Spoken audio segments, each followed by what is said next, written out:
हमारे साथ 3 खास मेहमान स्वर्ण सिंह प्रोफेसर हैं जेएनयू के, मंजू सेठ पूर्व राजनयिक और साथ ही Jayant Krishna senior fellow US India policy centre for strategic and international studies. आप तीनों का स्वागत है। जो बात मैं उमा शंकर से पूछ रही थी, प्रोफेसर सिंह अगर मैं आपसे शुरू करूं, कूटनीति को अगर अलग कर दें, आम भारतीय नागरिक के लिए ये इंडिया मूवमेंट है, ये जो पूरा आयोजन दिल्ली में आज हो रहा है। देखिए, आपके संवाददाता अभी बात कर रहे थे कि कितना फिजिकल इंफ्रास्ट्रक्चर बना है कितने छोटे बड़े शहरों में, जो भारत की उभरती हुई छवि और विदेश नीति के लिए हमेशा फायदेमंद साबित होगा।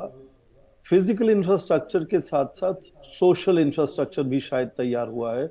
ये भी मुझे कहना चाहिए कि उसमें भी फर्क आया है। किसी भी उभरती हुई शक्ति के लिए अपने नागरिकों को समझाना, तैयार करना और साथ लेना कि जिस तरह से राष्ट्र के नेतृत्व को अंतर्राष्ट्रीय स्तर पर जिम्मेदारियां मिलेंगी और उधर उनका ध्यान जाएगा और भारत के जो रिसोर्सेज हैं उस तरफ इस्तेमाल होंगे, तो क्या राष्ट्र के जो आम जनता है वो समझती है और तैयार है। मुझे लगता है ये जो लगातार 220 कार्यक्रमों की तैयारी हुई है 60 छोटे बड़े शहरों में, उससे वो जनता को जागरूक करना और उसको साथ में जोड़ने की भी एक कोशिश थी, जिसको प्रधानमंत्री ने खुद कहा कि G20 उनके लिए एक तरह से पीपल्स फेस्टिवल की तरह है। दूसरा, आपने जैसे पहले भी कहा कि ग्लोबल साउथ को उसमें साथ जोड़कर G20 को और भी इंक्लूसिव बनाया है। और उसमें शायद सबसे बड़ा फर्क होगा कि यदि अफ्रीकन यूनियन को सदस्य बनाते हैं तो ढांचा भी आज G20 का बदलकर G21 होने वाला है। तो इस तरह से भारत को भी उससे फायदा हुआ है, एक तरह से अवसर मिला है भारत को अपनी सभ्यता को, अपनी 7000 साल के लोकतंत्र के इतिहास को सामने लाने का और साझा करने का विश्व स्तर पर। और उसके साथ साथ ये अंतर्राष्ट्रीय स्तर पर किस तरह से निर्णय लिए जाते हैं, कौन से मुद्दे ज्यादा अहम हैं, उभारने की जरूरत है जिनको, उसमें भी अपना एक योगदान देने की मुझे लगता है कि अवसर मिला है। तो ये भारत के लिए अच्छा अवसर है और इसमें से बहुत सी चीजें निकल कर आएंगी। कहा जा रहा है कि 15 तो बायलैटरल मीटिंग्स करने वाले हैं प्रधानमंत्री, और इन सब मीटिंग्स में कुछ कुछ संधियों पर हस्ताक्षर होंगे, कुछ समझ साझा होगी, नई हिस्सेदारी बनेगी।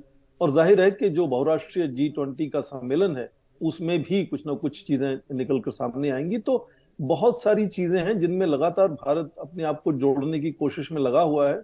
और पूरे तौर पर आप देखें तो ये भारत की जो छवि है, चाहे वो आम नागरिक के जहन में हो या फिर अंतर्राष्ट्रीय स्तर पर हो, भारत की छवि को उभारने और बदलने में मुझे लगता है ये पूरा जो सिलसिला रहा पिछले 9 महीने का और अब शिखर सम्मेलन है, ये G20 का जो अवसर भारत को मिला है उसका भारत ने सटीक तरीके से इस्तेमाल किया है।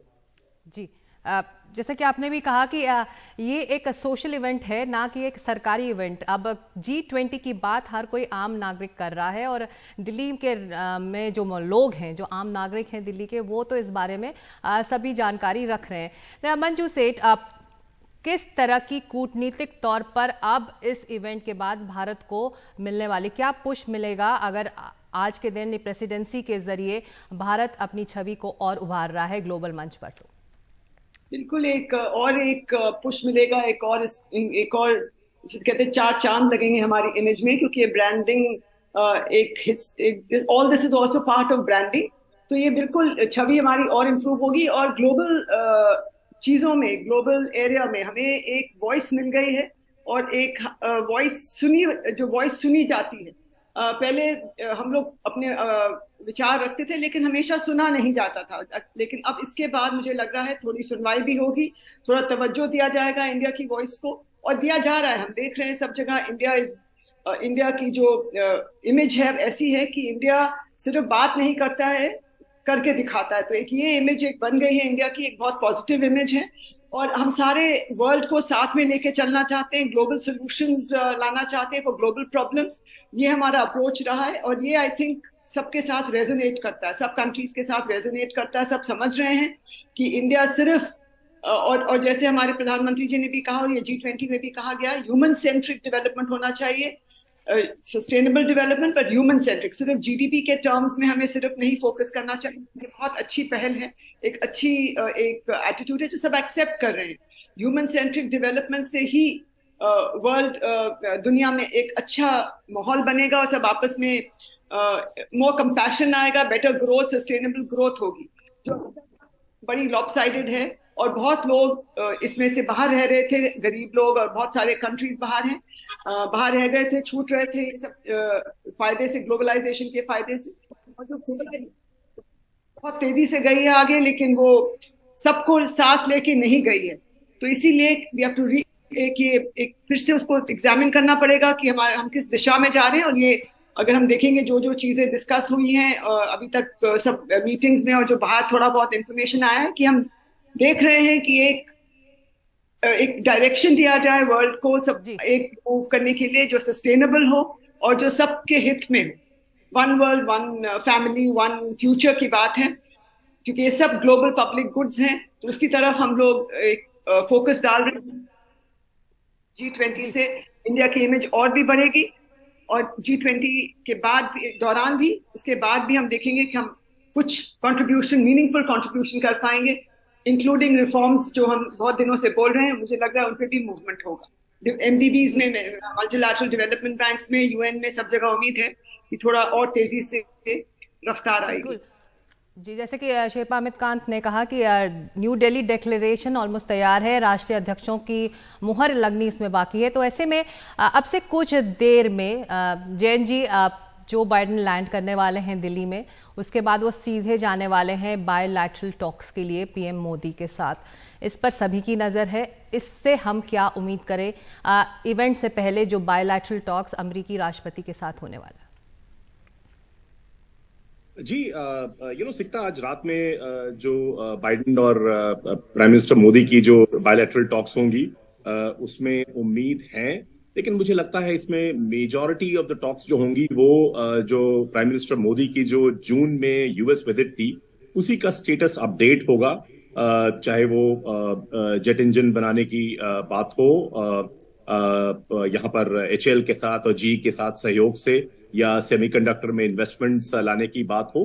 तो मुझे लगता है कि इवन इन बायलैटरल टॉक्स जो होंगी यूएस के साथ में, उसमें कुछ कुछ मल्टीलैटरल G20 के जो मुद्दा है वो भी स्क्वीज इन हो जाएगा। बिकॉज इन 20 मुल्कों में, 19 मुल्कों में प्लस यूरोपियन यूनियन में पुट टुगेदर, इसमें मुझे लगता है कि ये यूएस और भारत ये बहुत ही इंपॉर्टेंट और बड़े स्टेक होल्डर्स हैं।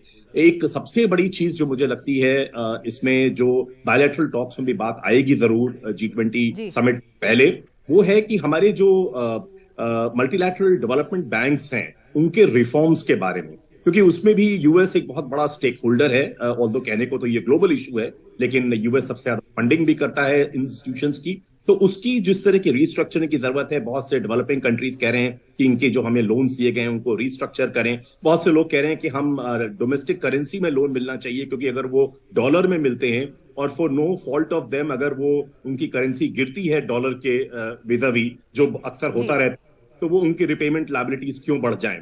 टोटल किटी जो है उसमें अवेलेबल फंड्स की पुअर कंट्रीज को, डेवलपिंग कंट्रीज को फंड करने की, उसमें 2 से 3 गुना इजाफा हो, ये भी एक बहुत बड़ी मांग है। इंटरेस्ट रेट्स जो है उसको और भी सॉफ्ट किया जाए, लो किया जाए। तो ये जो डिमांड है, मुझे लगता है ये बायलैटरल टॉक्स में भी आएगी। और एक कंसेंसस जो मुझे लगता है सबसे जरूरी है, हम जो एक क्लाइमेट इमरजेंसी की तरफ जा रहे हैं, ये कोई ऐसी बात कि जो हमारे नेक्स्ट जनरेशन फेस करेगी या आगे आने वाले सालों में होगी। हमने अभी देखा कि कैसे जून, जुलाई, इवन अगस्त शायद हॉटेस्ट मंथ्स थे रिकॉर्डेड हिस्ट्री में। जब भी जो भी डेटा मिलता है, सबसे ज्यादा गर्मी, सबसे ज्यादा तापमान लो थे। तो आई थिंक उसमें हम कोई अगर ग्रीन डेवलपमेंट पैक्ट अनाउंस करते हैं जिसमें ये बात हो कि ये क्लाइमेट चेंज के लिए जो फंडिंग होनी, जो फाइनेंसिंग होनी है, वो कहाँ से आएगी। अभी भी जो डेवलपिंग कंट्रीज हैं या ग्लोबल साउथ है, वो बोलता है कि जो वेस्टर्न वर्ल्ड है उसको ज्यादा काम करने की जरूरत है। अभी कुछ सालों पहले जो क्लाइमेट फाइनेंस एक अहम मुद्दा इस वार्ता, इस शिखर सम्मेलन में रहने वाला है, ये भी बात सामने है। ये एक अहम मुद्दा है। और बहुत शुक्रिया आप तीनों का इस रिएक्शन के लिए। स्वर्ण सिंह, प्रोफेसर सिंह, मंजू सेठ और जयंत कृष्णा। हम लौटेंगे आप लोगों के पास, लेकिन आज इतना ही वक्त था।